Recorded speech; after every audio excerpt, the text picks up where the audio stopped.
Praise lord. మీ అందరికీ శుభ శుక్రవారపు శుభములు తెలియజేస్తూ ఉన్నాను. దేవుడి సన్నిధికి వెళ్ళారా? విలువలో పలికిన 7 మాటలను ధ్యానించనారియోని ఒక్కసారి మరలా నేను జ్ఞాపకం చేస్తాను. పలికిన మొదటి మాట, తండ్రి వీరేమి చేయుచున్నారో వీరు ఎరుగరు గనుక వీరిని క్షమించుము.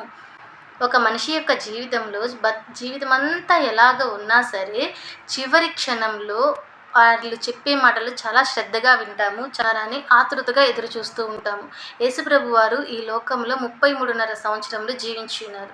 శిలువ యాగము చేస్తూ ఉన్నప్పుడు ఆయన మాట్లాడుతున్న మాటలు ఎంతో ప్రాముఖ్యమైనవి, ఎంతో విలువ కలిగినవి, మన జీవితానికి అవి అన్వయించుకోవలసిన మాటలు.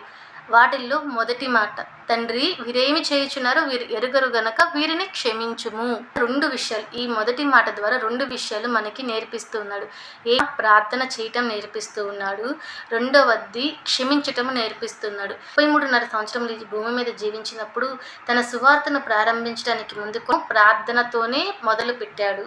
శిలువ యాగం చేస్తున్నది కూడా ప్రార్థనతోనే మొదలు పెడుతూ ఉన్నాడు. మనం కూడా ఏ పని చేసినా ప్రార్థనే చేయాలి, మొదట ప్రార్థన చేసే ప్రారంభించాలి అని యేసుప్రభు ఇక్కడ మనకు నేర్పిస్తూ ఉన్నాడు.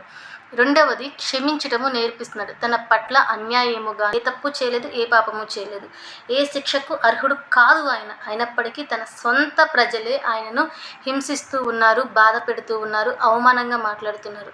కానీ యేసు ప్రభువుని హింసిస్తున్న హింసను చూసి తండ్రి అయిన దేవుడు ఎక్కడ వీళ్ళని శిక్షిస్తాడో అని తండ్రికి ప్రార్థన చేస్తూ ఉన్నాడు. తండ్రి వీళ్ళు తెలియక చేస్తున్నారయ్యా, వీరిని క్షమించు, నన్ను చూసి వీరిని క్షమించు, నేను అడుగుతున్నాను వీళ్ళని క్షమించు అని అడుగుతూ ఉన్నాడు యేసు ప్రభువు.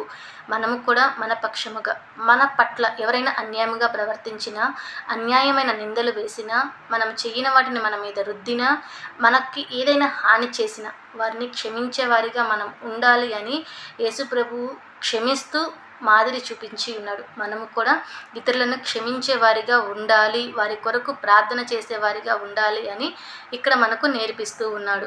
అదేవిధంగా క్షమించి మర్చిపోవాలి.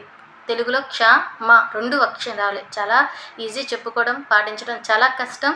కానీ యేసయ్య చేసి చూపించాడు. మనము కూడా అదే మార్గంలో నడవాలని చెప్తూ ఉన్నాడు. క్షమించే వారిగా మనం ఉండాలి అని చెప్తూ ఉన్నాడు.